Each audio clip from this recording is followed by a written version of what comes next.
Bon, il m'a fallu à peu près 3 jours pour diminuer de 99% mes symptômes de dépression, améliorer significativement mon sommeil et surtout mon anxiété pré-sommeil parce que j'avais des gros problèmes d'anxiété avant d'aller dormir. Aller dormir, c'est quelque chose qui me faisait peur.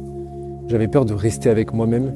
J'avais peur des pensées qui pouvaient émerger lorsque j'allais dans mon lit avant d'aller dormir. Et du coup, ce que je faisais, c'est que je taisais mon cerveau avec de la musique, avec des écouteurs dans mes oreilles, pour justement ne pas penser et essayer de m'endormir, sans stress, sans anxiété. Si tu as cliqué sur cette vidéo, c'est peut-être que toi aussi tu as des problèmes de dépression, des problèmes d'anxiété, des pensées dépressives, des croyances négatives, des pensées négatives qui émergent dans ton cerveau, alors que pourtant, sur le papier, rien de grave dans ta vie, ou potentiellement tu as eu de traumatismes dans le passé qui te hantent encore aujourd'hui. Dans cette vidéo, je vais te partager ce qui m'a permis, moi, de pouvoir me débarrasser de ces pensées, de ces scénarios catastrophes et négatifs que j'avais dans ma tête, qui impactaient vraiment ma santé mentale, et comment j'ai réussi aujourd'hui à être beaucoup plus présent, beaucoup plus ancré dans le moment présent, sans être coincé dans le futur ou dans le passé. J'ai remarqué une chose, c'est que quand j'avais ces pensées négatives, ces pensées de dépression, ma respiration était ultra saccadée, elle était ultra brève.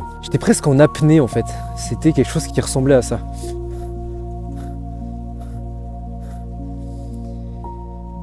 Et si vous voulez, cette respiration, ça envoie des signaux de torpeur à votre corps, à votre cerveau. Je vous invite vraiment à regarder la manière dont vous respirez quand vous avez ces pensées négatives, quand vous avez ces montées d'anxiété, ces montées de dépression, parce que c'est potentiellement ça qui va être game changer dans votre manière de vivre dans les prochains jours, dans les prochaines semaines, dans les prochaines années. Si vous voulez, on a des milliers de respirations dans la journée.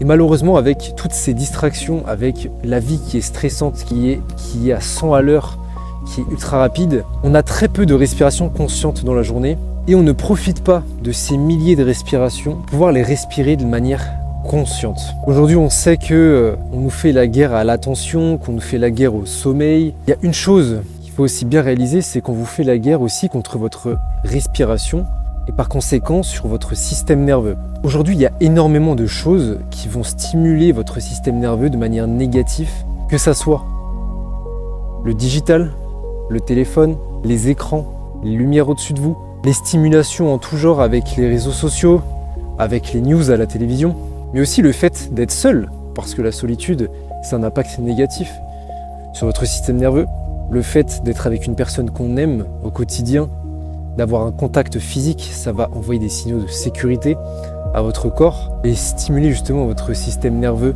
parasympathique. Aujourd'hui, on est en face de choses, d'activités qui sont antagonistes. On a d'un côté la respiration consciente, le fait d'être avec des proches, d'avoir des contacts physiques, de sourire, de vivre en adversité avec les distractions, le téléphone, la lumière artificielle, l'environnement urbain qui va à 100 à l'heure, les pulsions.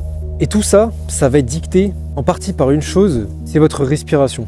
La respiration, elle m'a permis d'être beaucoup plus conscient, d'être beaucoup plus ancré dans mon quotidien et derrière, de ne pas succomber à des pulsions rapides, à des gratifications instantanées. La respiration saccadée inconsciente, un système nerveux dérégulé, c'est la porte ouverte à la dépression, c'est aussi la porte ouverte à des pulsions.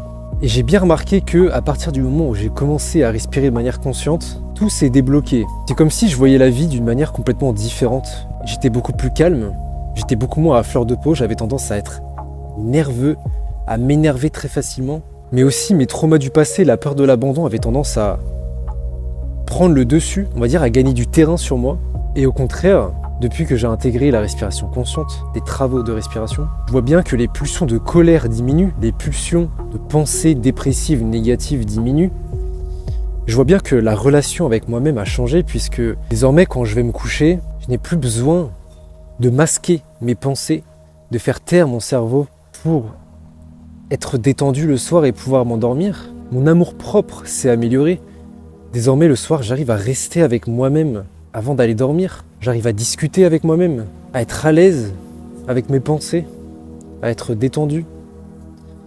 Et ça, je le dois à la respiration consciente. La respiration consciente, c'est quoi? C'est respirer comme un enfant. Un enfant qui n'a pas encore subi toute cette modernité. C'est la respiration abdominale, une respiration qui va être lente, puisque plus tu vas ralentir ta respiration, plus tu seras détendu, plus tu vas être ancré, moins les pensées dans ton esprit vont t'envahir. La respiration abdominale, c'est quand tu respires, prendre une profonde inspiration en faisant gonfler ton ventre et en ne surélevant pas tes épaules. C'est comme si la partie de ton corps qui devait être, qui devait bouger, ça devait être que ton ventre jusqu'à ta poitrine, sans faire bouger tes épaules. Expirer. Le faire gonfler comme un ballon. Et je peux t'assurer que les progrès sont visibles très rapidement. En vérité, vu les progrès en un seul jour, j'ai vu des progrès qui étaient significatifs. Et si jamais tu es dans cette situation d'anxiété, de dépression, sache qu'il y a des solutions ancestrales que les civilisations passées avaient compris bien avant nous. Les soi-disant personnes qui mouraient à 40 ans alors qu'ils avaient absolument tout compris. Mais ça, c'est un autre débat. Voilà, si cette vidéo t'a aidé, n'hésite pas à la liker, commenter, partager à quelqu'un qui en a besoin. Et je t'invite aussi à t'abonner sur cette chaîne. On parle de santé mentale et physique. Je te dis à la prochaine, prends soin de toi.